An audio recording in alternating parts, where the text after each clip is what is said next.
then? Where do we go from here? Because it is still this government that has to implement whatever agreement is reached. Where it leads us at is the fact that right now, government has to begin to show sincerity of purpose, and government has to be transparent in what it is doing. For example, why was there any need to have sent soldiers to protesters in Abuja? If you notice yesterday, Abuja was the only place where protesters were harassed. And like, for example, day before yesterday, when the president was making his announcement that SARS had been disbanded, after his announcement, protesters were killed. So there's no sincerity of purpose in that case. So everything lies in the hands of the government, and that's what we need to understand. Most times people are blaming the protesters. Protesters are the victims. They are not the perpetrators. It is the government that is the perpetrator, and it's all in their hands to begin to just put this thing in place, and then the young people will believe them and say, okay, things will work out, and they will go on to do it. For example, look at what has happened now. They brought out SWAT. They said they've disbanded as SARS, and they've newly created SWAT, right? The SWAT team. But it's wrong. The SWAT team has been there right from, we have, how do I put it, reports and links to the fact that it has been there before. They have had SWAT. So these are some of the things that just make people not believe in the sincerity of government, and just feel that they want to get people off the street. And like they normally would do, when people get off the street, they will go back to their business as usual. And of course, the young people know that it might be hard for them to regroup again and be on the streets. We certainly will come back to the NSAS. Occupy Nigeria of 2012. I'm very sure we'll come back to the NSAS matter in other papers. But let's look at some of the other issues captured on the front page of the Nation newspaper. So, which one would you want to take? So one of the things I'm going to look at is this one of Loretta Onochi that has been picked for INEC job. This is a very partisan person. I mean, I'm trying to pick my words. I would have said rabidly partisan. And then you now choose her to come and be an INEC chairman in a state where INEC is supposed to be non-partisan. It's supposed to be non-impartial, independent. How do you put a party person there? And I'm glad the opposition, they are rejecting it. And they don't just reject it verbally. They should ensure that she's not confirmed as for the INEC job in Delta. You don't want a partisan person in there. There are a lot of people from that state that they can pick to do the job. One other thing, of course, for me, down below there, you have Welder gets life jail for rape. For me, it's a great news. Justice is there. And also, Curtis Bond Police Station in Akwa Ibom. We've seen so many series of attacks recently against the police, and the police hadn't helped matter with their brutality to the people. Like I said to this police spokesperson when we spoke, I told the IG again, when we met with the IG, I said to him, he should remember that there was a time in Nigeria where the police were afraid to even wear their uniform in the streets of Nigeria, and they should never allow us go back to that again. The police should begin to do better than they're doing right now.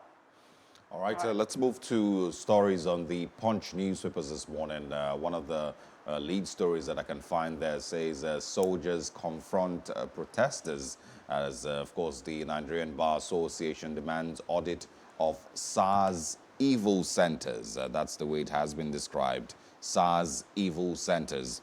Also, opposition and groups kick as President Buhari appoints aide as INEC commissioner.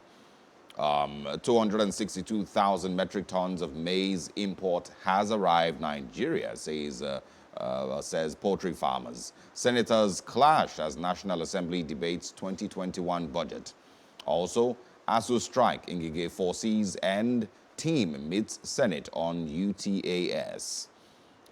Still on the Punch newspapers, security and economy top agenda as Nigerian Governors Forum meets today.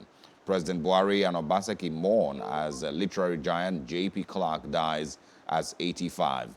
2 policemen and 9 others killed in Ondo, Ogun, Ekiti, and Edo crashes. Court grants bail to a man detained by IG's aide for 44 days. It also says here on the Punch, Makinde visits Ogbomoso, gives 100 million naira to the traditional ruler whose place was attacked. Victims get 1 million naira each. All right, that's most of what we can find on the Punch. Aisha Yusufu, let's hear from you. Okay, like I was saying earlier, I think the Punch carried it there. Soldiers confront protesters, not even police. I mean, the president deployed soldiers to come after protesters, and we're still talking about why there is trust deficit. How wouldn't there be? It's just, well, coming back to NBA demands audit of SARS evil centers, and that's one of the demands of the protesters. This needs to start, because a lot of people that have been missing for years. Sometimes their families don't even know where they are.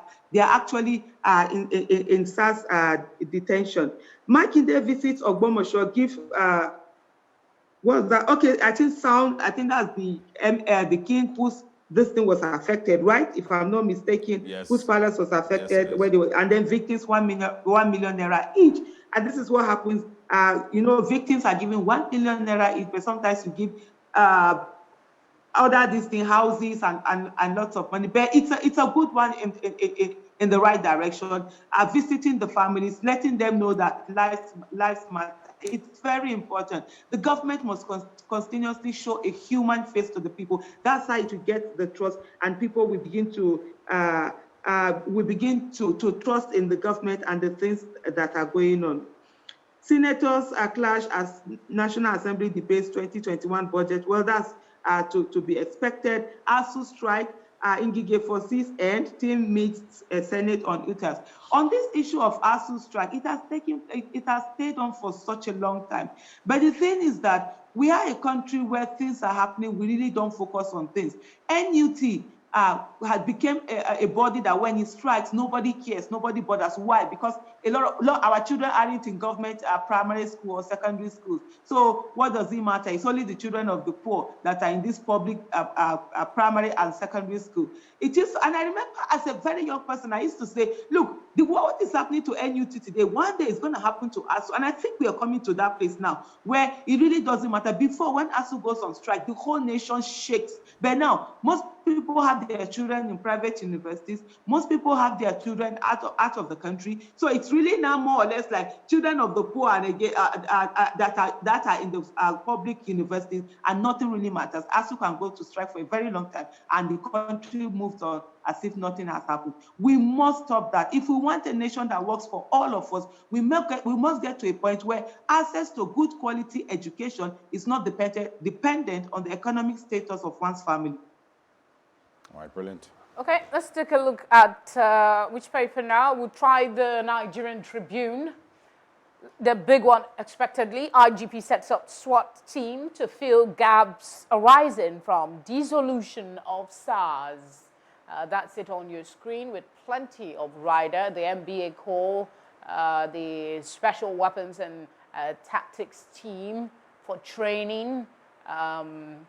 So many other issues captured on there. And then we have the presidential panel, OK's protesters' 5-point demand to probe rights violation by SARS. Nigerian teacher, Opefie, among top 10 for 348 million global teacher prize. Reps to meet ASU today over 9-month strike. Minimum wage, Kwara workers down tools. In the midst of all of this, we still have strikes coming up. Senate confirms appointment of 8 nominees. We've taken that before. Buhari calls for unity in APC. And the issue of Buhari's aides nomination is also captured on the front page. The death of literary giant J.P.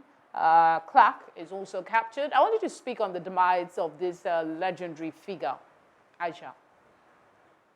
Absolutely. I think we were reading my mind. That was where I was going to go to. And I said the giants are falling. It's really, may he so rest in peace. Amen. And it's really sad. You want to have them forever be there. But you know, at the end of the day, I mean, life is what it is. It's a journey, and we're all going to move on.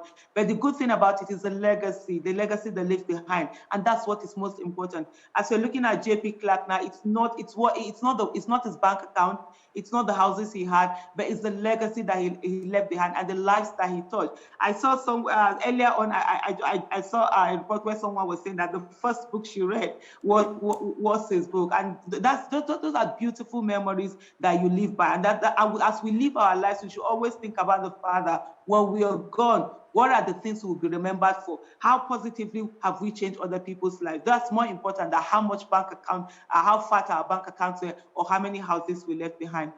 Indeed. Let's talk about the confirmation of 8 nominees for Supreme Court. There's been a lot of agitation that some of them are overworked. With this confirmation, do you expect any changes really? Yeah, well, we expect. We hope so. We hope so that there will be changes. But beyond that, also, I think the judiciary system should employ a lot of how do I put it, technology. To use a lot of technology to ease work. Even, for example, the court system. I always wonder, why do our judges have to write everything? Why don't they have stenographers so that the judges? I mean, the judge have to write they use biro. I was shocked. The first time I went to court, I think how many years ago? That was 2000 and can't remember now. Either 6 or 7. I was shocked that they were writing. Can't we have stenographers? In what way can we ensure that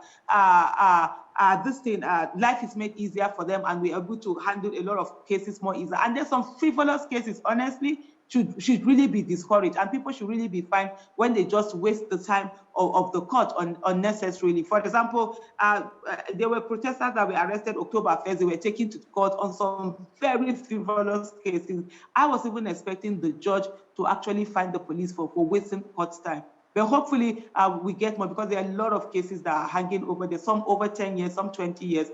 And, justice delayed is justice denied. Certainly. All right, let's quickly run to the Guardian newspapers and see what we can find. I think one of the big ones there is still talking about the agitations taking place nationwide. It says agitation spread nationwide, and then it also mentions counter-protest happening in Borno and Kano states. Also here on the Guardian, it says PDP, Malayi, and others kick as President Buhari nominates Onochie for INEC job. 2 cops and 18 others die in auto crashes in Ondo, Yobe, and Ekiti states. Governor summon IGP over insecurity.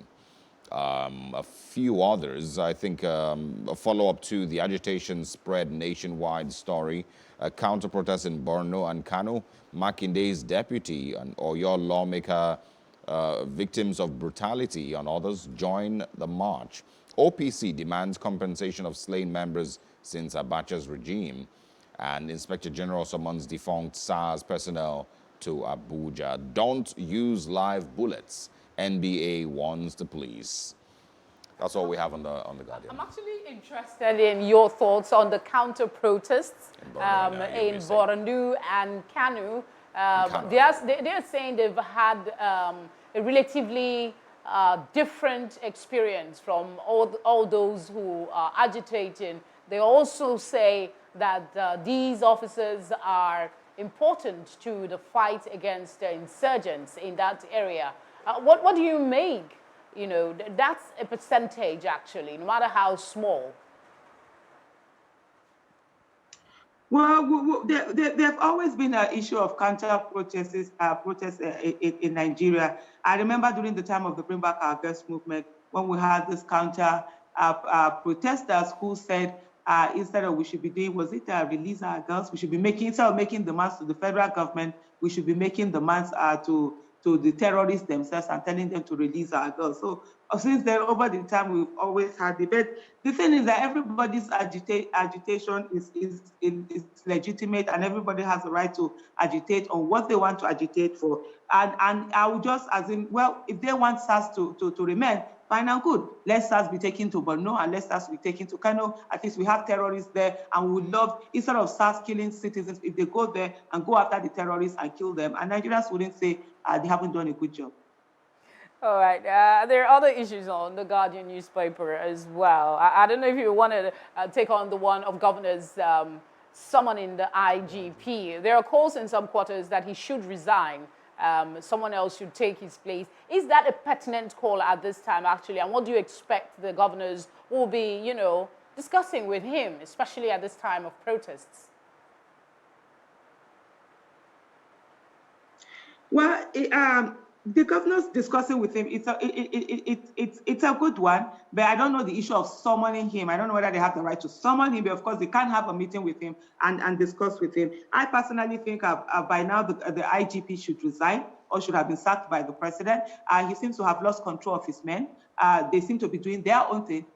Nobody cares. But then again, even the commander-in-chief seems to have lost control of his men, because when he's making life, when he's saying that they have been disbanded, he didn't stop the killings from going on. One thing also that I would like to take is the issue of OPC demands compensation for slain members since Abacha's regime. And for me, it's a very legitimate claim. We must understand that there must be consequences for bad behavior. And over time, our government has consistently behaved badly and nothing has come out of it. Nigerian government is in continuum. It's Nigerian government yesterday, it's Nigerian government today, and it will be Nigerian government tomorrow. It doesn't matter who is in the administration. It's administrations that differ. So Nigerian government needs to begin to pay a compensation for all the atrocities that it has done to different people all over the years. This is the way that our country will understand that lives matter. They will understand responsibility, and they will understand that there's consequences, and we must always punish bad behavior and reward good behavior. All right. I think we still have Business one Day, I more believe, or Daily Trust paper. There is Business Day and there is Daily Trust. Let's see what's in the Business Day newspaper. Nigeria's cancer sufferers struggle for care on their 10 radiotherapy machines instead of 200. That's another sad narrative of our healthcare system, isn't it, Aisha?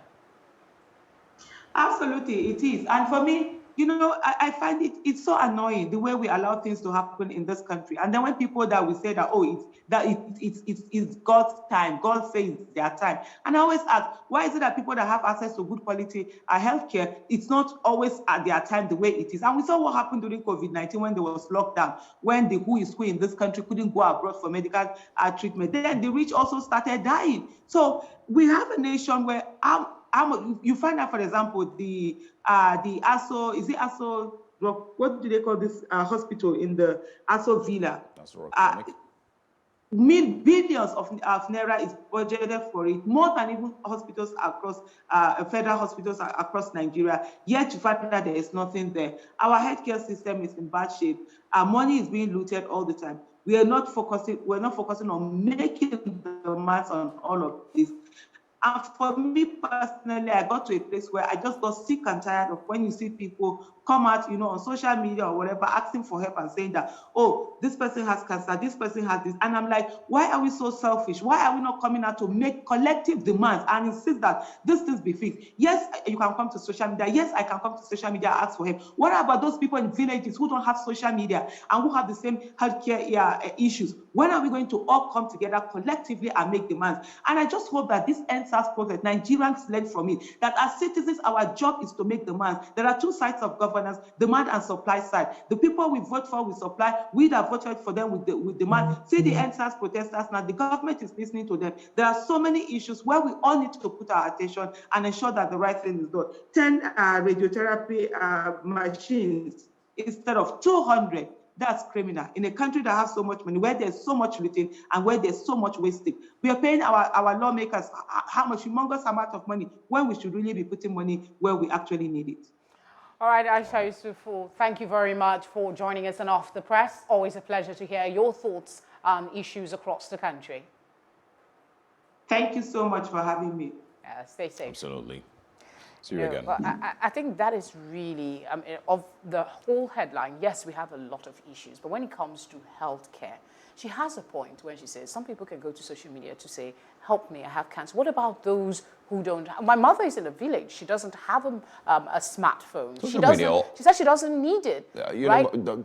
Social media also is not a government institution. It's not even a place where we should We be should be running to. engaging. It's You know, really so- sad. And then I was looking at the salaries that our lawmakers are Yeah, earning. and I was just gonna These mention are that. people who are already established, who have gotten to a certain level in life before they went for public office, and yet we continue to feed them with these monies. We and still then pay newspaper allowance to lawmakers of it's more than $1 really, million naira it's really monthly to buy unfortunate. newspapers. I just hope that the protest that is ongoing will draw government attention. I was refraining from posting on issues, but I did say that it is imperative that government listens. It's not enough to say you want to use force like they were using for protesters in Abuja. Yes. They should be working for the people for a change. Enough of the talk. Let's see action.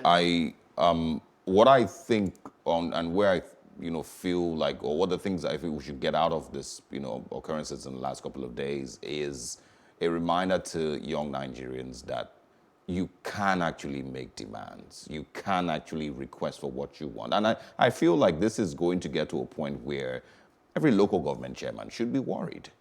Every commissioner should be worried because we know, or they know where your house is. And the day that someone remembers that you collect as a local government chairman, the local government receives 180 to 200 million every month from the federal government, and we still cannot point out anything that we've been able to achieve in your local government, in Etiosa, in Enugu North, in Amobi, and a lot of places really across the country. unending. People would ask those questions and ask what you've done with the close to 2 billion naira you received in a whole year to your local government. Let's see what happens going forward.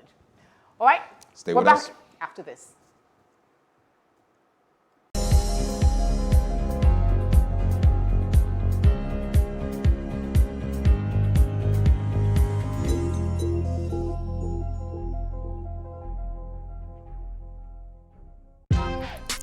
Welcome to Tea Time on Plus TV Africa, where we bring you the biggest entertainment stories and, of course, analyze them for you. You can have both parents and still end up as a useless child. I see them every day. Most times I worry more about where I'm coming from and where I am now. And that determines my next step. Why are you sounding like Alibaba. now? Plus TV Africa, we're feeling good. No time to dull, everybody feeling alright.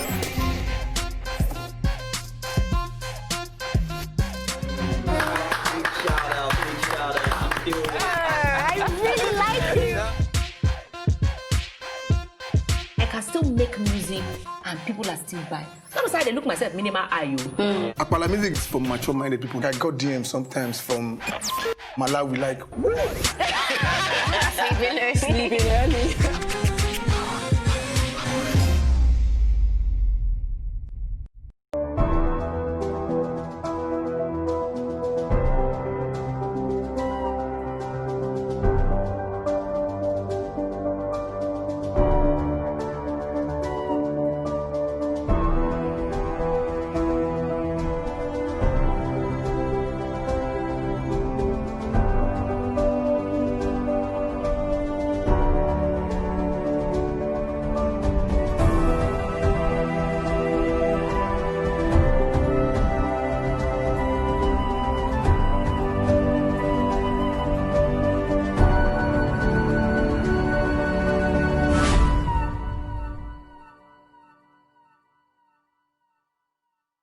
We can't talk about education reform if we don't decolonize our education system.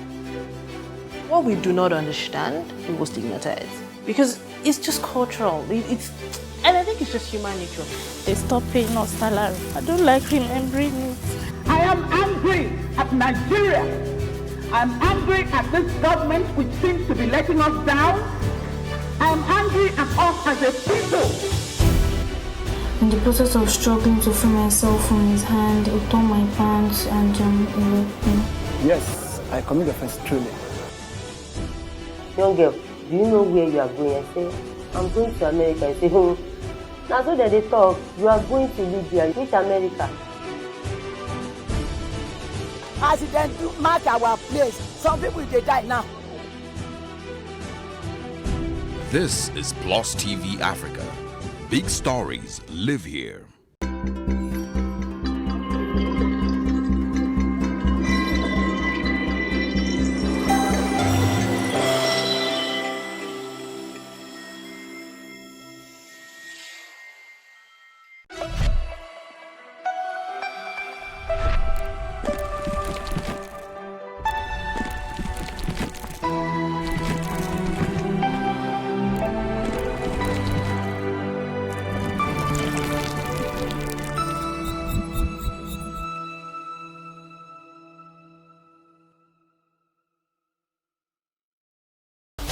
In a world of overwhelming voices, where everyone has something to say, it is important that we bring the core issues to the fore. As we lend our voices to inspire, inform, influence, and provoke your thoughts and action. We want to hear these issues and know what you are saying. This is not just women talking. It is an evocative program that touches the core of our existence. We take on topics some may consider taboo and want to sweep under the carpet. We understand that what touches one touches all. We know you have a lot to say, so let's hear you.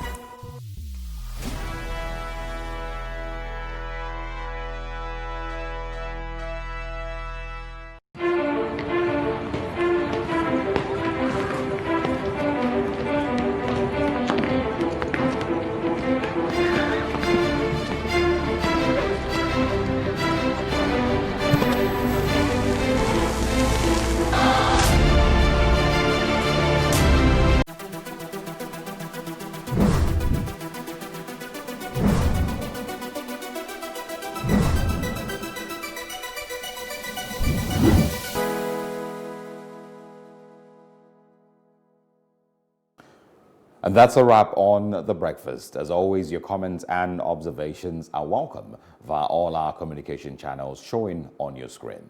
We'll certainly be back with more same time tomorrow here on Plus TV Africa. We thank you very much for your time with us. Coming up next is news on the hour in our new studio right after this break.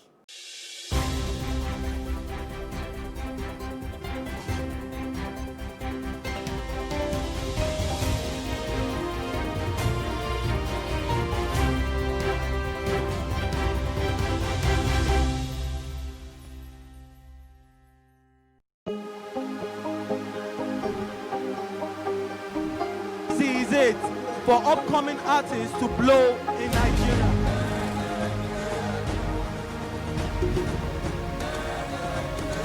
Welcome to Plus Trending. I am Bookie November, your host, saying thank you for joining us on today's episode. Welcome back. It's tea time on Plus TV Africa. Practice makes perfect. I'm not perfect yet, but I'm a lot better than I used to be. He's a king. He's entitled to marry 100 if he wants to.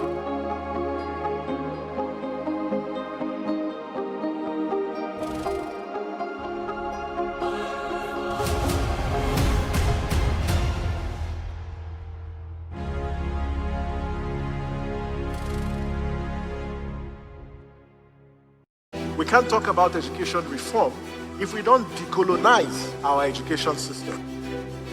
What we do not understand, we will stigmatize.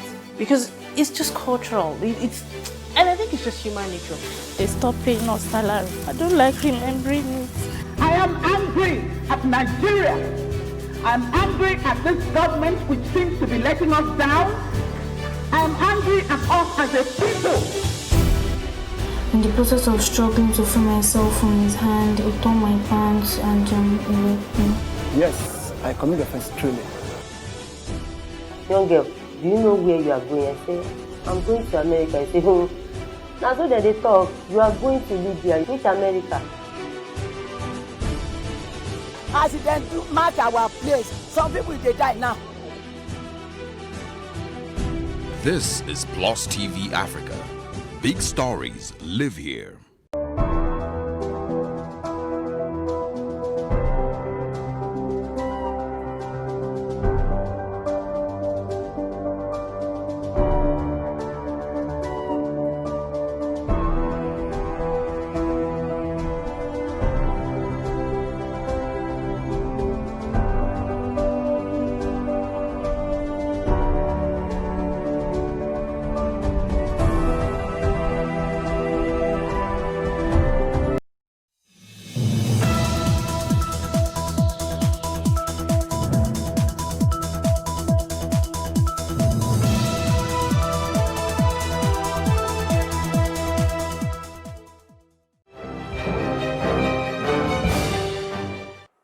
Many thanks for joining us on News on the Hour on Plus TV Africa. I'm Felicity Ezewike.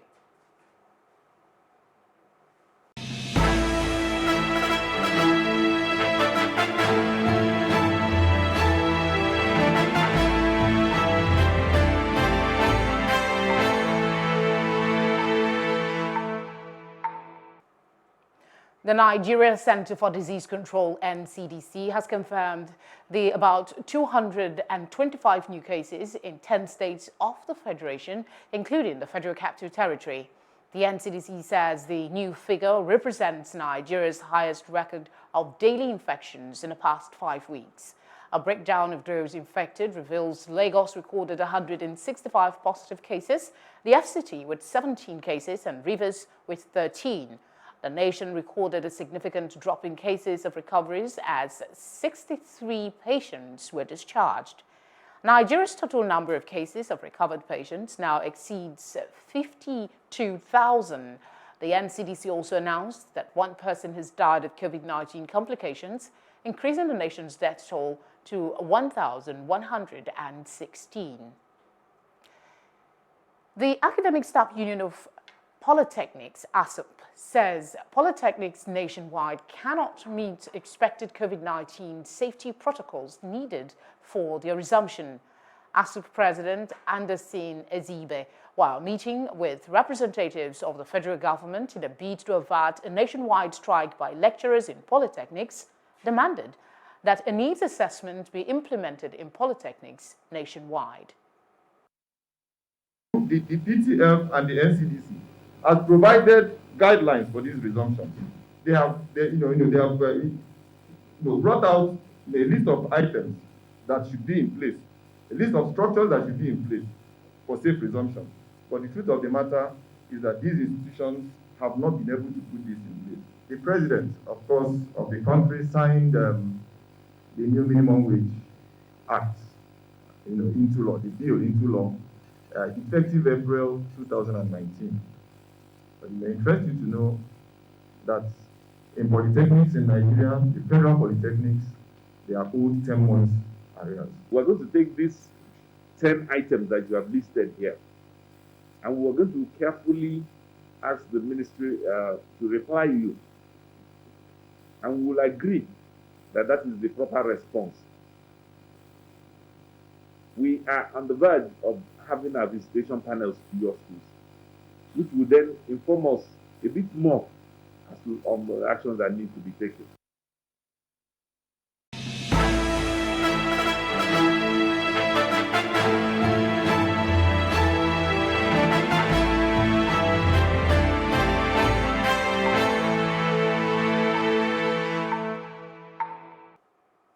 The presidency says the presidential panel on the reform of the now disbanded Special Anti-Robbery Squad has approved the 5-point demands put forward by youths that have been protesting across the country. Special Advisor to the President on Media and Publicity, Femi Adesina, announced this in a statement titled Presidential Panel on Police Reforms Swings into Action, Plays 5-point Demand of Protesters. Adesina said following directives by the President on the dissolution of SARS, the Inspector General of Police, Mohammed Adamu, conveyed a meeting with stakeholders agreeing to meet demands. He said the demands acceded to included halting use of force against protesters and unconditional release of arrested citizens. According to the presidential spokesman, the meeting organized by the Office of the Inspector General of Police and National Human Rights Commission was a multi-stakeholders forum attended by leaders and representatives of civil society organizations in Nigeria, activists from the entertainment industry, and the End SARS movement and development partners. The Inspector General of Police, Mohammed Adamu, has set up a new unit to replace the disbanded Special Anti-Robbery Squad, SARS. The formation of the new unit was announced 48 hours after the IGP dissolved SARS following a nationwide outrage. In a statement on Tuesday, Frank Mba, the force spokesman, said the IGP had ordered all personnel of the disbanded SARS to report at force headquarters in Abuja for debriefing. Still on the End SARS protests, from yesterday, the protesters barricaded the Lekki toll gate, demanding that the president give an executive order on the disbanding of the Special Anti-Robbery Squad. Plus TV Africa's senior correspondent, Fumi Nwajefe, filed in this report. Tuesday, the second day of the End SARS protest at the Lekki toll gate started very quietly. As at 8 a.m., the toll gate was free. Traffic was flowing, motorists were allowed to go through without paying. It was all calm and quiet till 8:35 a.m. when the protesters started turning up and blocking the entry into the toll gate. Motorists were turned back and LCCI staff left their post for safety. Protesters of all ages came out, some with their children, some with friends, some with their parents, and they all agreed to one thing. What do we want? 5 for 5! Not 2 for 5! 5 for 5! 3 for 5! Ending the special anti-robbery squad and reforming the police. It starts from something, but I guess the conversation is already moving in that direction. Because again, from the reaction of the police force, it's clear that a reform is required, no doubt about it. But when people say end SARS, I don't think it's just about the men. It's the men, but again, it is the system. And that's what we're trying to fight against. We can't be in a nation where people do not feel safe. So whether it's SARS or any other security agency and all that, I think that there should be some sort of reform to ensure that people are safe. Protesters believe the announcement by the IG on Sunday is lip service, and an executive order is needed to ensure it is not the same broken promise of subsequent years. The government announced that SARS has been disbanded, but yesterday, I have 2 friends that were still harassed. They took their money. It didn't make sense. Besides, there's no executive order to that effect. Since 2017, they've been pulling the same tactics. We've banned SARS. Then after some time, we still see them on the road again, and they keep harassing. So nothing has changed. So this time, we need to see an executive order to this effect. The protest was peaceful and well organized, with volunteers sharing face masks, food, water, and whistles. There were ambulances on standby to provide medical aid, and there was music to kindle the energy of the crowd.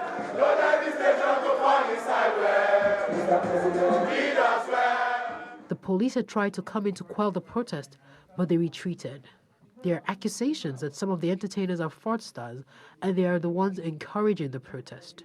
It's probably true. Obviously, we know that in every industry there's always funding from illegal stuff in every country. But that doesn't stop the fact that these guys are killing us. There's an end goal, and that's what we're going for. One thing is sure, the protesters are serious about their call for reform in the Nigerian police. Fumi Nwajefe, reporting for Plus TV Africa. Thank you very much, Fumi, for that report. She was out all day yesterday. Still on developments on the End SARS protest, the Christian Association of Nigeria, CAN, has called for the establishment of an administrative or judicial investigative panel to look into the operations of the disbanded Special Anti-Robbery Squads known as SARS. The national president of CAN, Reverend Samson Ayokunle, made this known in a statement, saying the panel will ensure personnel involved in illegal activities are brought to book. Ayokunle says this will also encourage police reforms, thus transforming the police force into a modern and citizen-driven police unit. He also urged police personnel to cherish the rare opportunity given to them to serve their nation and ensure this reflects in their character and sense of responsibility. To talk further on this, we have joining us Okechukwu Waguma, a security expert. Thank you very much for joining us on the news. Since the protest commenced, it seems the police has acceded to their demands. Has this been the right decision to make? Can you say it again? I'm not hearing you clearly. Okay, I'm asking. It seems the demands of the protesters are being met. The decision by CAN now asking for a judicial investigative panel to be set up, is this a right advice to give?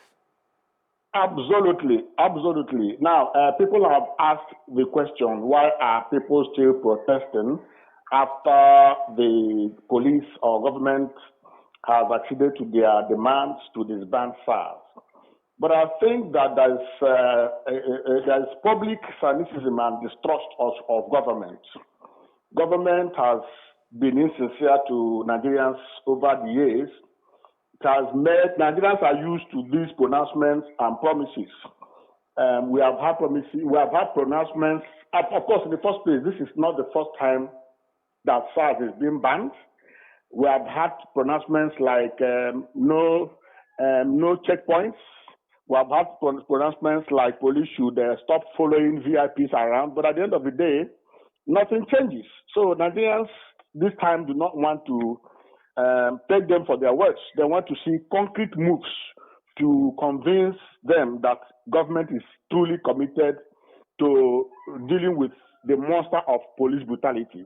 The problem is not just SARS. SARS is simply a reflection, it's just a symptom of the problem with the Nigerian police. The problem is to address holistic police reform.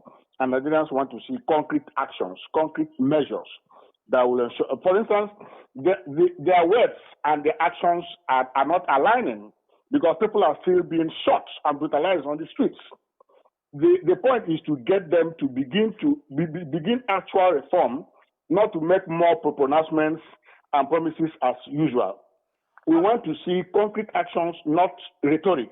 All right, Toki, staying with you're saying concrete action. As a security expert, somebody who has been, I know you from the police reform movement when you spearheaded, you were part of that movement and you worked very hard to see that some changes are made. So from that position of know-how, what are some of these steps you would suggest that the government begin to take so people can actually see that actions are being taken, aside from what has been done so far? Okay, the first thing is that there's need for an official, immediate directive given to all police formations to stand down violent engagement of protesters. We want to see government set up a panel of inquiry. It has said it will. We want to see that panel of inquiry into cases of police brutality, killers brought to justice, and compensation given to victims and their families. We also want to see a timeline set for retraining and psychological evaluation of all officers. We want to see a timeline set to publish a new standard operating procedure based on the new Police Act, the Anti-Torture Act, and the Administration of Criminal Justice Law. We want to see increased commitment to police reform, including improved funding to improve welfare, enhance effectiveness of the police, and reduce corruption and abuse. Fortunately, the new Police Act has provided a framework for funding, which addresses both the budget process and funding itself. We want to see these things put into action. There are a lot of people who have roles to play under the new Police Act. We want to see, for example, the Police Council meeting. The Police Council is composed of the president, the governors of all the states, the chairman of the Police Service Commission, the Inspector General of Police. At critical moments like this, the Police Council ought to meet because its role under the Constitution is policy and general administration of the police. I was expecting that by now governors would have called for a meeting with the president, or the president, as the chairman of the Police Council, would have called the governors to advise him on how to respond to this security situation in the country. So that we don't leave all this to the initiative of only the president. The governors have a stake in all this. Yes, we understand that the government has a role, a very huge one, to play in this. But associations like Christian Association of Nigeria, CAN, they've come out to support the need for an investigative panel. What other roles do you see for such organizations in this fight to reform the Nigerian police? The organization, which organization are you talking about? Sorry. The Christian Association of Nigeria, CAN, it's of them that we began this talk. They are called for an investigative panel. I'm asking that they have come up to speak. The MBA have come up to speak. Other civil society groups are coming up to speak. Away from the government, what further role do you see for associations like this in the fight to reform the Nigerian police? Oh, yeah, sure. These organizations of civil society that represent, that stands in the gap between the government and the people. So they stand as people who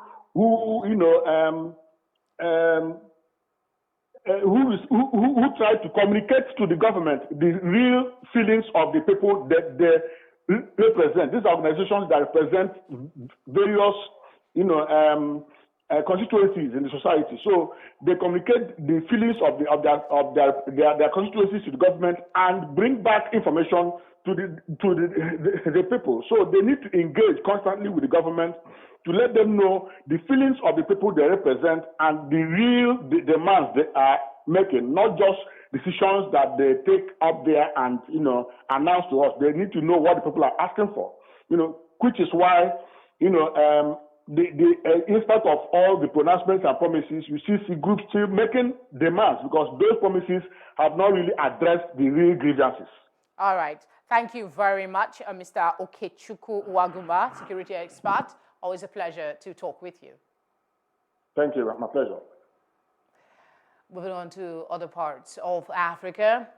The World Health Organization, WHO, has commended the Central African Republic's vaccination campaign, which has stemmed the tide of an outbreak of measles in a war-ravaged country. WHO Africa says about 2.6 million children were immunized in 2 separate campaigns, which reached children between the ages of 6 and 59 months. WHO Africa, in a statement, urged the CAR's government to shun complacency as the threats to the lives and well-being of its children are not over. The global body urged the Republic's government to continue its momentum, saying there is a need to ensure the vaccination program successfully comes to an end. The Central African Republic has experienced 2 outbreaks of measles in recent times, which have put the lives of children at risk, as many health infrastructure has been damaged following repeated crises in the country. Outside of Africa, the police in Milan, Italy, say they have arrested a 39-year-old Italian woman who has worked for Cardinal Angelo Becciu, a senior Vatican official who was demoted last month over embezzlement claims. Cecilia Marogna, a security consultant, was arrested after claims that she was paid about 500,000 euros by the embattled cardinal. In recent interviews with Italian media, Marogna confirmed that she had been receiving payments through a company she operated in Slovenia to provide parallel diplomacy to help missionaries in conflict areas. A senior Vatican source told Reuters news agency that Marogna was suspected of embezzlement and aggravated misappropriation and complicity with others. We go to Norway, where the country has blamed Russia for a cyber attack on the email system of its parliament in August. The Norwegian foreign minister called it a serious incident which affected the country's most important democratic institution. The minister, who stopped short of giving any assessment, says that information available to the Norwegian government shows Russia was behind the cyber attack. She says that Norway's security and intelligence services were working to deal with the matter at a national level. In a swift response, the Russian embassy in Oslo described the allegations as unacceptable, saying no evidence has been presented. Norway's allegation comes amidst a time of increasingly strained relations with Russia. We go now to business news. The International Monetary Fund, IMF, has projected a further shrinking of the nation's economy by about 4.3% in 2020. The IMF made this known during the release of its World Economic Outlook report for October 2020. The fund had earlier predicted a 3.4% contraction of the economy for April and a 5.4% decline for June. However, it's not all doom and gloom, as the fund also predicts a recovery of about 1.7% for 2021. The report also projected a shrinking of the global economy by 4.4% in 2020 and a growth rate of 5.2% in 2021. Still ahead on the news is our roundup on entertainment and sports.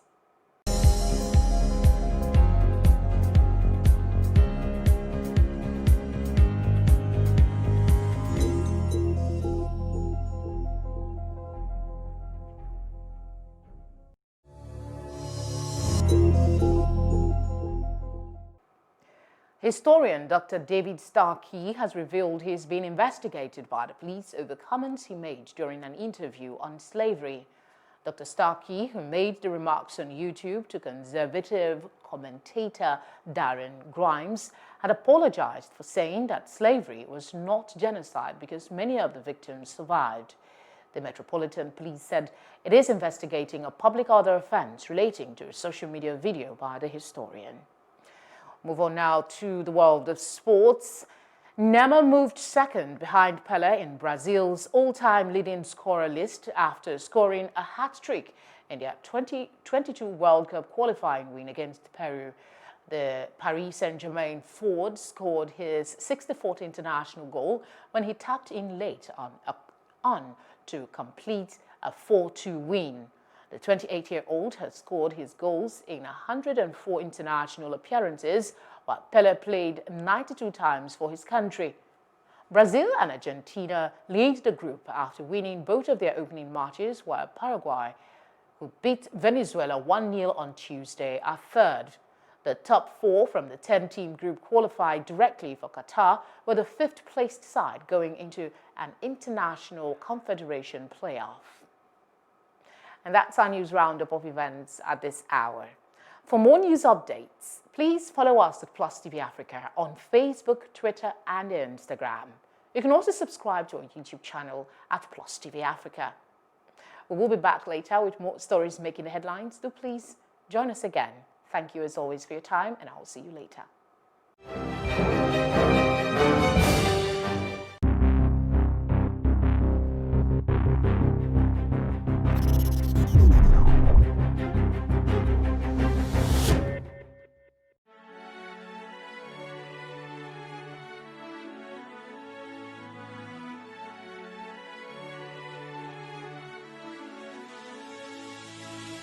It is engagement we need to have. Those who suffer miscarriages are never taken into account. Members of the National Assembly are also influence peddlers. You are sitting on Nigerians' money. From the Babin, I pay my rent.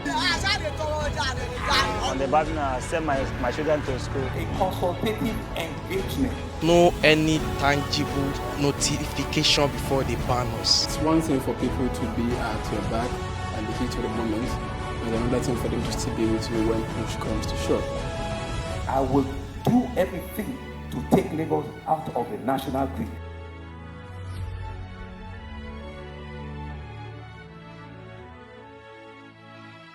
We can't talk about education reform if we don't decolonize our education system. What we do not understand, we will stigmatize. Because it's just cultural.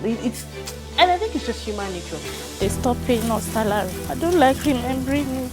I am angry at Nigeria. I'm angry at this government which seems to be letting us down.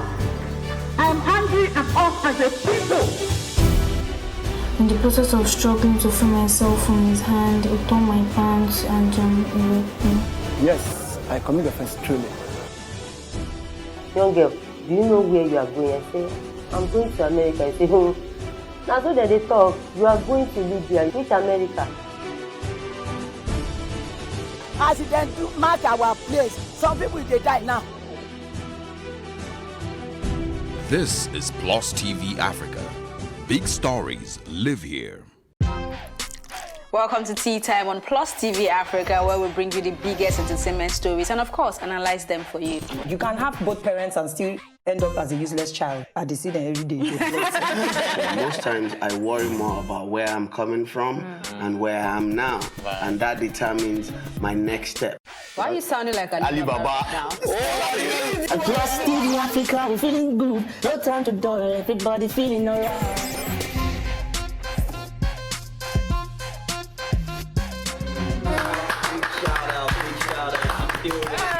I really like it. I can still make music and people are still buying. Sometimes I look myself minimal IU. Akpala music is for mature-minded people. I got DMs sometimes from Malawi, like, Sleeping early.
Many thanks for joining us on News on the Hour on Plus TV Africa. State government has approved a bill for the establishment of State Security Network Agency, Amoteco. We have the highest number of extremely poor people in the world. He's not concerned about lecturers that are raping students that are under their care. He's concerned about them being stigmatized. And I can tell you that he will get the result in full measure. He cannot avoid responsibility. Why the focus on Africa at this point? The news only cover, one side of Africa, so we always felt like the picture is incomplete, so we need the whole picture.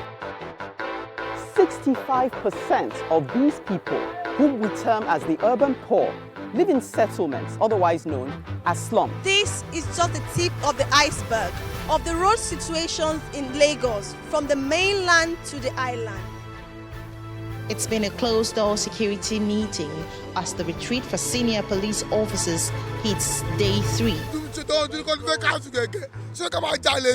There's this basket or there's this bowl that we all come to the center to pick from. Everybody has to see Nigeria as an investment vehicle, not as a distributive mechanism. Still on the foreign scenes, Russia has flatly denied allegations that is spreading disinformation about the new coronavirus outbreak on social media. Australian Open debutant Coco Gauff defeated defending champion Naomi Osaka in 2 straight sets. Kenneth Okonkwo, Kanayo Kanayo and Bob Manuel Udoku have been conferred with the Veteran Actor of Nigeria Award. This is Plus TV Africa. Plus TV Africa. Plus TV Africa. Big stories live here. In a world of overwhelming voices, where everyone has something to say, It is important that we bring the core issues to the fore. As we lend our voices to inspire, inform, influence, and provoke your thoughts and action. We want to hear these issues and know what you are saying. This is not just women talking. It is an evocative program that touches the core of our existence. We take on topics some may consider taboo and want to sweep under the carpet. We understand that what touches one touches all. We know you have a lot to say, so let's hear you.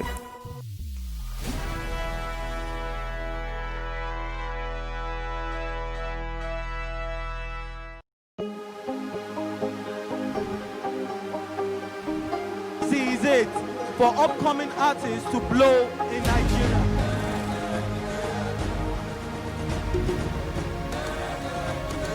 Welcome to Plus Trending. I am Buki November, your host, saying thank you for joining us on today's episode. Welcome back. It's tea time on Plus TV Africa. Practice makes perfect. I'm not perfect yet, but I'm a lot better than I used to be. He's a king. He's entitled to marry 100 if he wants to.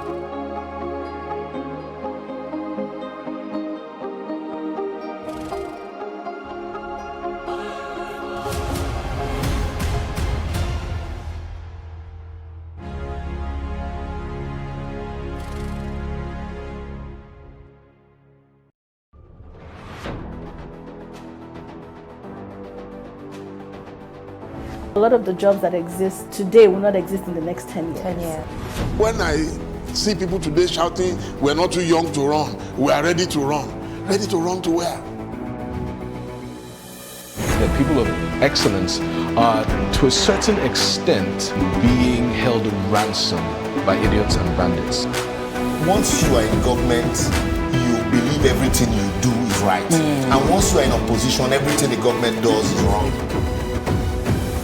And so it's time for us to take over power.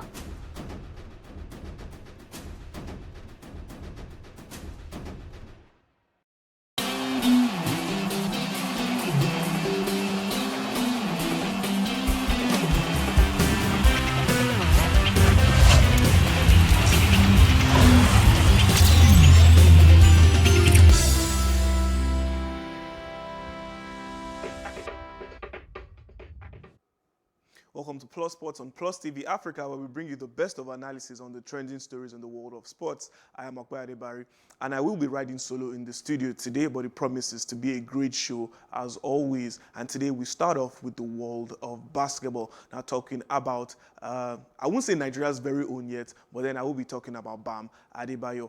And definitely the prospects of him maybe possibly representing Nigeria. Now, Bam Adebayo was part of Team USA's provisional roster for the 2019 FIBA World Cup last summer to compete for a chance to play in China. He was able to earn a spot on this provisional roster after several high-profile NBA players declined their invitation to play.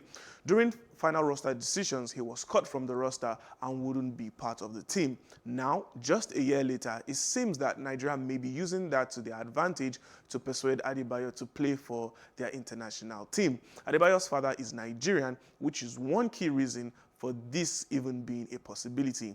In a recent interview, the 22-year-old confirmed that he would consider the opportunity. Now, I've got basketball analyst Maka Anyanwu on standby to give us more insights to this story. Good morning, Maka. Good morning. How are you? Very well, thank you. It's always a pleasure having you on the show this morning. All right then, Maka, what do you make of this Bam Adebayo possibly representing Nigeria? He's had a great season, especially a great postseason for the Miami Heat. We know they went all the way to the NBA Finals. Sadly, they lost to the LA Lakers, but then he was one pivotal player for the Miami Heat. Also, even despite the injury, he was still important for them, giving those remarkable points and obviously brilliant gameplay. What are the chances of him probably representing Nigeria? Okay. I can hear you now. Sorry, the network is so bad. Can you repeat that, please? It just cut out completely. All right, sorry about that. So I did say before that, look, Bam Adebayo has been fantastic for the Heat post-NBA season. Despite his injury, he was brilliant with giving those numbers. What are the chances of him representing Nigeria? I think, first of all, his addition would be amazing for them. Oh, wow, we seem to have lost Maka Anyanwu right there.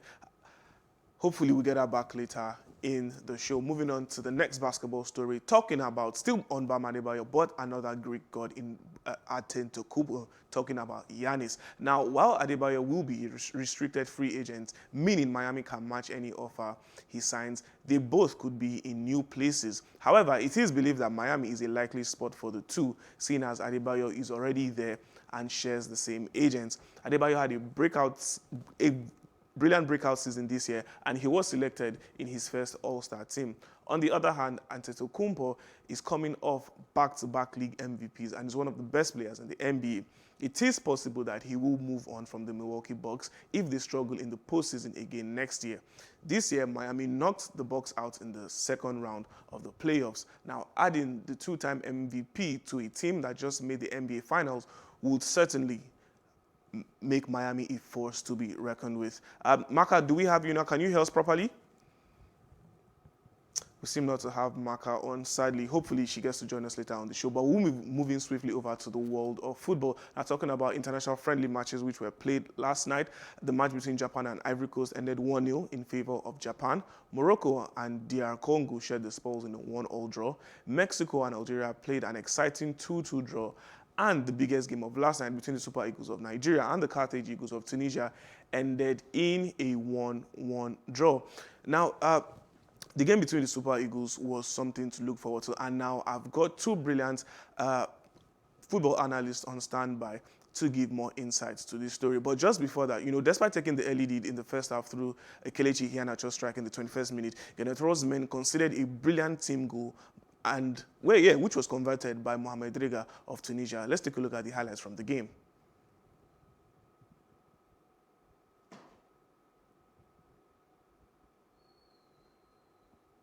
They play against Sierra Leone, who are bottom of their group. Here Nacho once again on the turn and scores! His 9th international in his 26th appearance. Kelechi Iheanacho from Leicester City.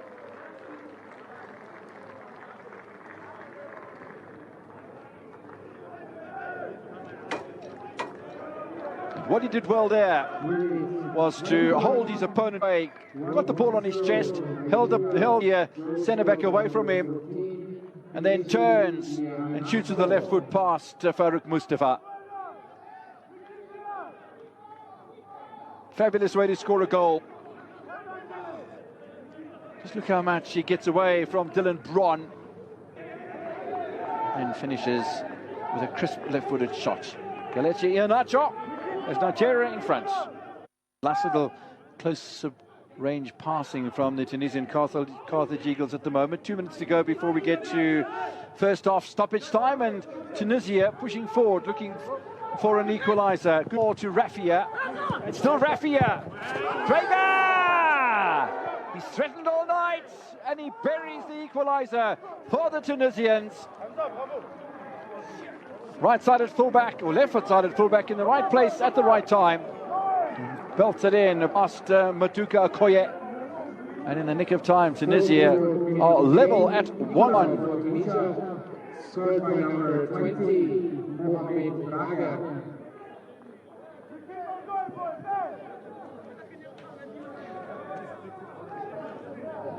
Drager scores his first international goal, and it was the persistence from his teammates that set it all up rather nicely. Really brilliant work done by Hamza Rafia. And Mohamed Drager opens his international account. Lovely, lovely ball. We'll be going on a short break, and when we come back, we'll be discussing with our guest. Stay tuned.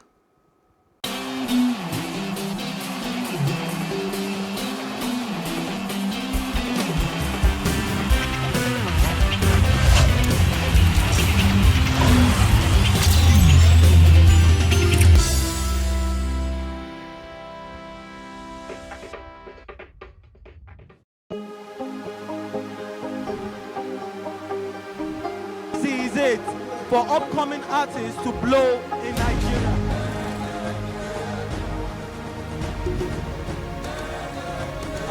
Welcome to Plus Trending.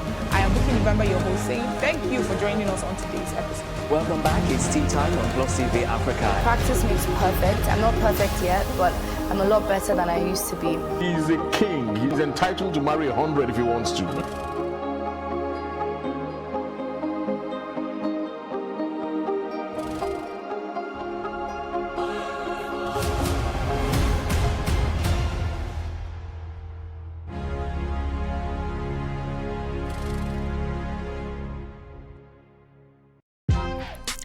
Welcome to Tea Time on Plus TV Africa, where we bring you the biggest entertainment stories and, of course, analyze them for you. You can have both parents and still end up as a useless child. I see them every day.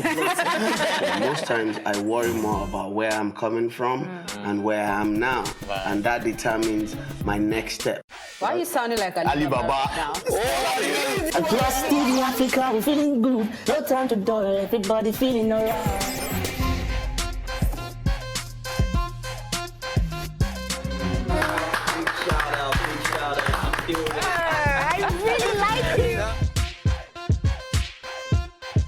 Still make music and people are still buying. Sometimes I look myself minimal IU. Akpala music is for mature minded people. I got DMs sometimes from Malawi like sleeping early.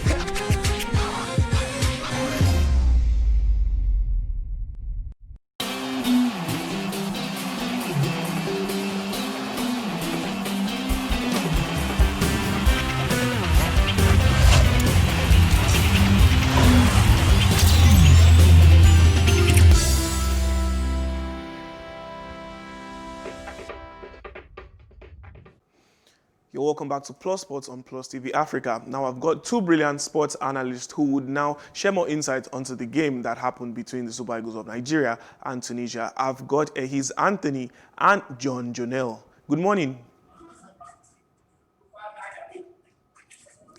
Hello, gentlemen. Yeah, good morning. Thank you for joining me on the show this morning. Hi, good morning. All right, now, Ehiz, I would start with you, and I need to know, do you think the Super Eagles were deserving of a victory last night?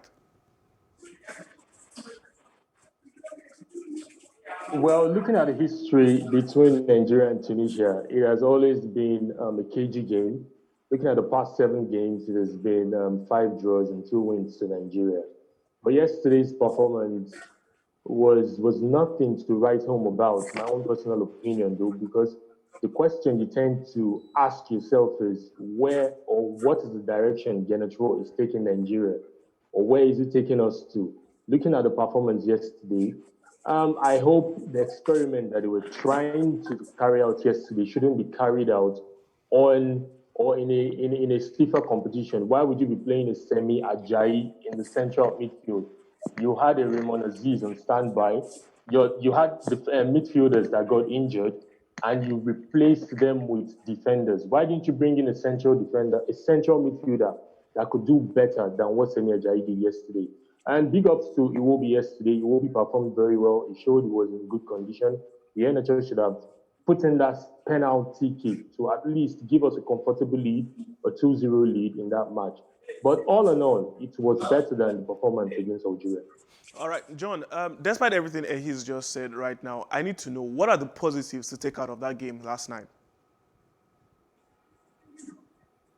The positives to take out from that game last night is that we can actually get a player that plays the defense line to step up into the midfield to play the number 6 role, with the person of Simi Ajayi.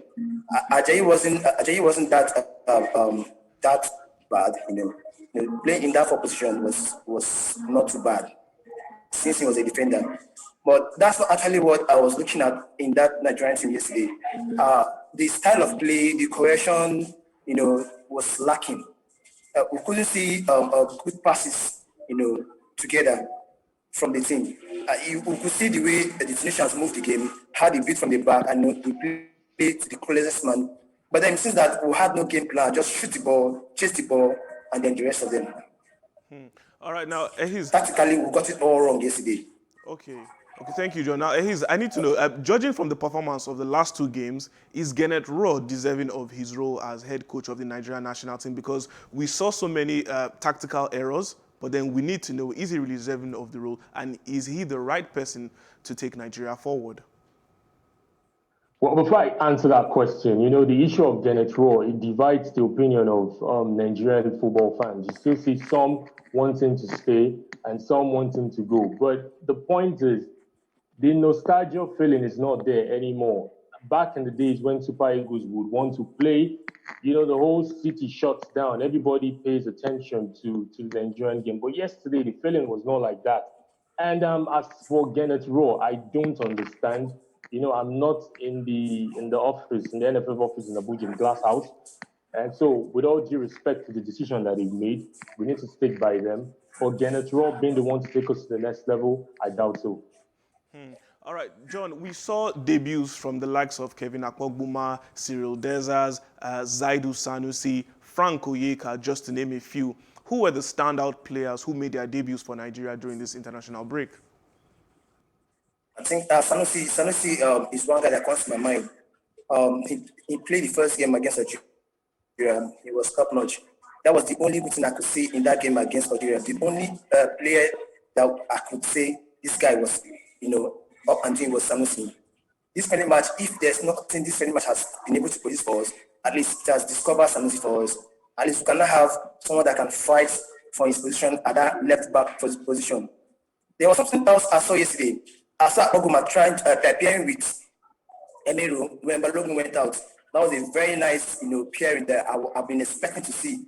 I wanted to see the options of the 2 Uigos, like we normally say, Balogun and Ekong, and then I wanted to see another pairing again of Abakuma and then Emero, and I saw that yesterday. Although Abakuma is still, not that there, but he's just new to the team. With time, he'll be able to blend. That was one good, another defender that I saw that was equally good. Looking at the Ejuk has his skills, but he ought to play with the team. Football is a team play, not individual where you run around, want to dribble everybody, want to impress everybody. No, don't impress anyone. Play with your teammates. The goal is to win the match and not just to show your skills. Those were the people that I saw that actually had a little bit of spark. HK, I don't know why HK should be playing ahead of someone like that. This is better than HK. But good thing has made his debut and we've seen what he can be able to bring to the table. All right, then. Thank you, gentlemen, for joining me on the show this morning. Do continue to stay safe. Thank you very much, sir. All right, now moving over to Europe and talking about the English Football League. The EFL have rejected the Premier League's £150 million rescue package because they do not accept the conditions attached to what is primarily a loan. The offer of financial help, which was ordered by the government to get football through the pandemic, is not part of the Project Big Picture plan, which has restocked the game. The Project Big Picture proposals, as stated there, and the Premier League cut out from 20 to 18 clubs with the Championship, League One and League Two, each retaining 24 games. The bottom two teams in the Premier League, if relegated automatically with the 16th place team, they join the Championship playoffs. The League Cup and the Community Shield will be abolished. There will be parachute payments, which will be scrapped, and then a £250 million rescue fund made immediately available to the EFL, and 25% of all TV deals. Joining me right now is UK licensed football agent Jide Ladipo, who would help us to make sense of this ongoing issue. Good morning, Jide. Good morning, Okwa. It's a pleasure to be on the show this morning. Thank you for always turning up for us. And now we need to know really what's going on with the EFL and the Premier League. But then majorly, it seems to be like it's the EFL that has these issues. How then will these clubs benefit from what is going on? Well, firstly, you have to say that for the EFL, it's very massive. It's huge. We're talking about a 25% of the revenue made by the Premier Leagues going to the EFL. That's coming up from 4%. The EFL has a lot to gain from this kind of shakeup if it happens. And also they will get a 250 million upfront fee from the Premier League to help them survive. We all know that because of the current coronavirus crisis, a lot of football clubs in the lower leagues are struggling to stay afloat because the lifeline of the English football clubs and also clubs in like non-leagues is the people that come to the stadium. Without those people, they're not able to survive. So a 250 million upfront for the EFL, 25% of all the revenue made by the Premier League clubs going to an EFL will be a major boost. So that's why they're supporting it. All right, now talking about the Project Big Picture, is it really to the advantage of the EFL teams and the lower league teams? And what do the EFL and lower league teams stand to gain from Project Big Picture? Like I said earlier, it's the financial impetus. There's a huge saying in football that money makes the world go around. In football, that is absolutely true. Right now, a lot of those clubs are dealing with financial problems. Some of them can't even pay their football players. Some of them are thinking about going into administration. I live in a local area where there's a football club that plays in the League One in the UK here, and they're dealing with a lot of administrative problems. They had to go and seek for a new investor to buy them out. If not, they would have run into loads of problems. So that's just one club. We don't even know about all the other clubs in the Championship and League Two. So again, they stand to gain a lot if they're getting this money. That allows them to stay afloat. That allows them to do the things that they would do at this time of the season. A lot of them were not able to buy football players, and a lot of them had to cut down, their expenses as well. So it's very huge in terms of the financial impetus, and I think that's the reason why the EFL is in support of this project, Big Picture. All right then, but then from a meeting that happened behind closed doors yesterday, some of the EFL teams did not disagree. Currently there is a disagreement among the EFL teams. And I then think back to what the Leighton Orient chairman did say. He said in 5 to 6 weeks, if these teams don't agree to Project Big Picture, some teams will be extinct. What are the odds of that happening actually? Well, the odds are very high. Currently, we're dealing with a socioeconomic problem in the United Kingdom. As we speak, we've gone into some kind of temporary lockdown. The government has not been very explicit in terms of, what parts of society needs to be fully locked down. There's a great north and south divide. Up in the north, they have a different regime in terms of their lockdown rules. In the south, it's completely different. Football has actually suffered. You're allowed to go to the Royal Albert Hall to watch a play, but you're not allowed to go to a football stadium. So a lot of these football clubs, like I said earlier, the lifeline is the fans that come to the stadium. So if the fans are not coming to the stadium, and we don't know when the government is going to lift the ban on football fans coming back to the stadium, it's definitely affecting their source of revenue. The Premiership clubs can get away with it, but when you start going into the Championship, they definitely can't get away with it. They don't have as much primetime television coverage. So that means they don't have the revenue from those places. If they can't get the revenue from the primetime television coverage, where are they getting it from? The only revenue that they get it from the fans that pay to watch their games. And not a lot of fans watch the games online or watch it, on a view per pay basis. They like to go to the football stadium. So if they're not going there, what that means is that it's affecting the financial base of the EFL. So it's very, very feasible that it might happen. We've never seen this happen in a generation, the pandemic, So a lot of clubs are in unfamiliar territory here.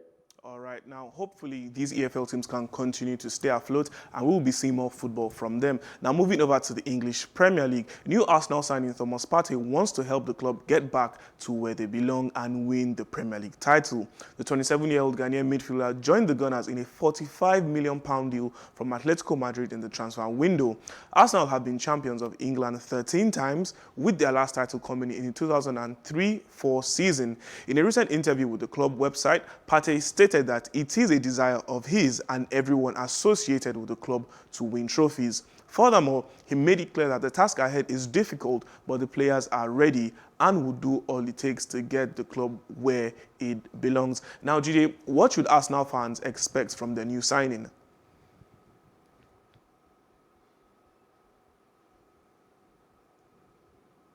Oh, we lost Jide just at that point in time. Since the days of the likes of Steve Bold and Patrick Vieira, Arsenal have longed for someone who can provide defensive cover and also has the ability to score goals. They've never really had that kind of midfielder. So that's what they're expecting for Thomas Partey. As I said on the show a couple of weeks ago, I said, I personally believe Thomas Partey is very intelligent. He knows what part of the field he's supposed to be in, and he has the strength of an opposing midfielder. So they'll be expecting someone like that to come into the team, plug those defensive holes that Arsenal tends to show in matches, making sure that the midfield is solid and they're able to transition from defense to attack very rapidly. All right, then. And talking about Partey, how do you see him fitting into the squad? So far so good. We've seen Arteta deploy a 3-4-3 formation, basically to just curb individual errors and also to give a balance in terms of defense and attack. With Partey now, do you think Arsenal will then switch over to a 4-3-3, allowing the likes of Bukayo Saka, Dani Ceballos, Joe Willock, Emil Smith-Rowe to play in those double 8 positions? Is that looking likely for Arsenal anytime soon? Yes, I believe that. One of the reasons why Arteta has stuck to that kind of strategy is to make sure that the team is not conceding as many goals as possible, in a match. So I personally think like Thomas Partey will give them the ability to be able to transition from defense to attack very easily. And also at the same time, when they're defending, there's a lot of cover. There's room for expression for a lot of these players that we mentioned earlier, the Sakas, and a lot of them. A lot of them have the ability to express themselves going forward. When I look at Bukayo Saka, for example, I personally think attacking-wise, we've not really been able to see, the potential that he has, the ability that he has, for Arsenal. And when you bring someone like Partey in there, he's able to express himself, attacking-wise. So yeah, it will fit. It will also fit into the passing philosophy that Arsenal has. Passing from the back, making things look very seamless and counter-attacking in such a way that teams are caught unaware. So that's how I think Thomas Partey is going to fit into the team. All right, Jide, thank you so much for joining us on the show this morning. Do continue to stay safe. It's a pleasure. All right. All right, well, that's all we have on the show today. I hope you enjoyed the package. The conversation continues on social media at Plus TV Africa across all platforms. You can follow me as well on social media at Okpe Adebari. This is Plus TV Africa. Big stories live here.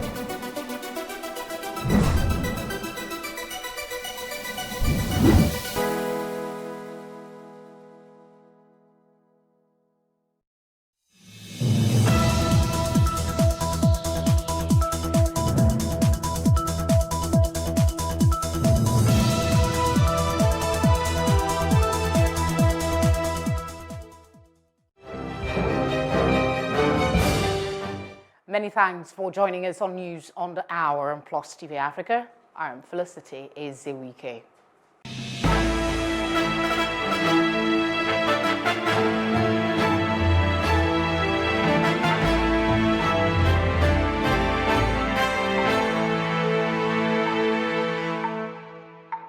The Nigeria Center for Disease Control, NCDC, has confirmed the about 225 new cases in 10 states of the Federation, including the Federal Capital Territory.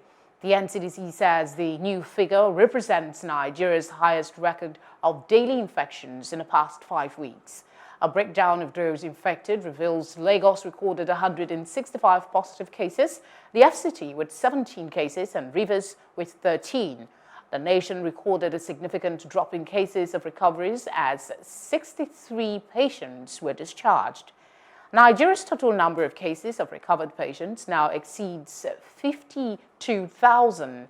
The NCDC also announced that one person has died of COVID-19 complications, increasing the nation's death toll to 1,116. The Academic Staff Union of Polytechnics, ASUP, says polytechnics nationwide cannot meet expected COVID-19 safety protocols needed for their resumption. ASUP President Anderson Ezibe, while meeting with representatives of the federal government in a bid to avert a nationwide strike by lecturers in polytechnics, demanded that a needs assessment be implemented in polytechnics nationwide. The DTF and the NCDC has provided guidelines for this resumption. They have brought out a list of items that should be in place, a list of structures that should be in place for safe resumption. But the truth of the matter is that these institutions have not been able to put this in place. The president, of course, of the country signed the new minimum wage act, into law, the bill into law, effective April 2019.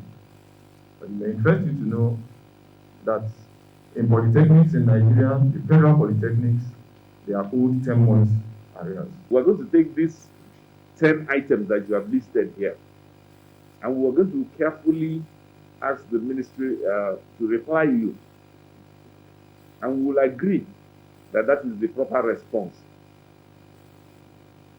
We are on the verge of having our visitation panels to your schools, which will then inform us a bit more as to the actions that need to be taken.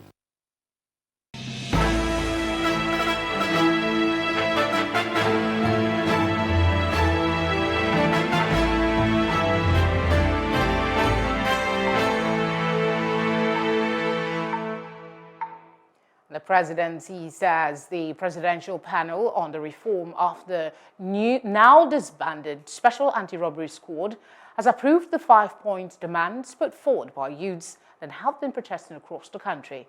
Special Advisor to the President on Media and Publicity, Femi Adesina, announced this in a statement titled Presidential Panel on Police Reforms Swings into Action, Plays 5-point Demand of Protesters. Adesina said following directives by the President on the dissolution of SARS, the Inspector General of Police, Mohammed Adamu, conveyed a meeting with stakeholders agreeing to meet demands. He said the demands acceded to included halting use of force against protesters and unconditional release of arrested citizens. According to the presidential spokesman, the meeting organized by the Office of the Inspector General of Police and National Human Rights Commission was a multi-stakeholders forum attended by leaders and representatives of civil society organizations in Nigeria, activists from the entertainment industry, and the End SARS movement and development partners. The Inspector General of Police, Mohammed Adamu, has set up a new unit to replace the disbanded Special Anti-Robbery Squad, SARS. The formation of the new unit was announced 48 hours after the IGP dissolved SARS following a nationwide outrage. In a statement on Tuesday, Frank Mba, the force spokesman, said the IGP had ordered all personnel of the disbanded SARS to report at force headquarters in Abuja for debriefing. Still on the End SARS protests, from yesterday, the protesters barricaded the Lekki toll gate demanding that the president give an executive order on the disbanding of the Special Anti-Robbery Squad. Plus TV Africa's senior correspondent, Fumi Nwajefe, filed in this report. Tuesday, the second day of the NSAS protest at the Lekki tollgate started very quietly.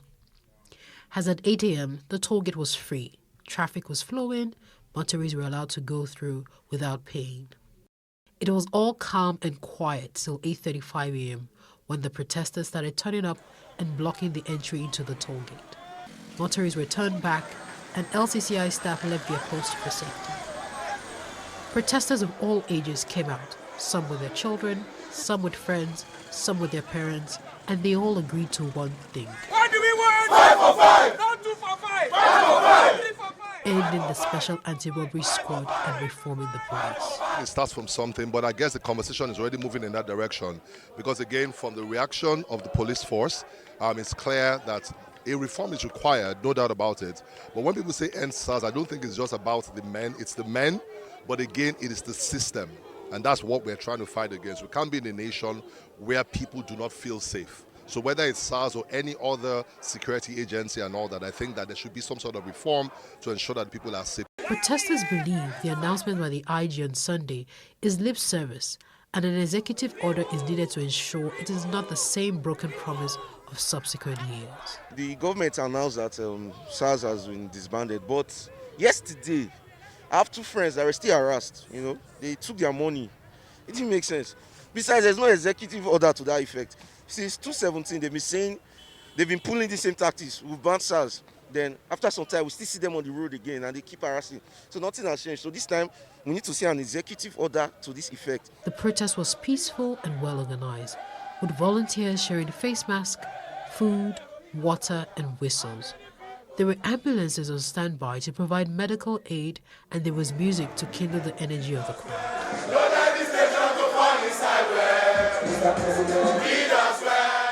The police had tried to come in to quell the protest, but they retreated.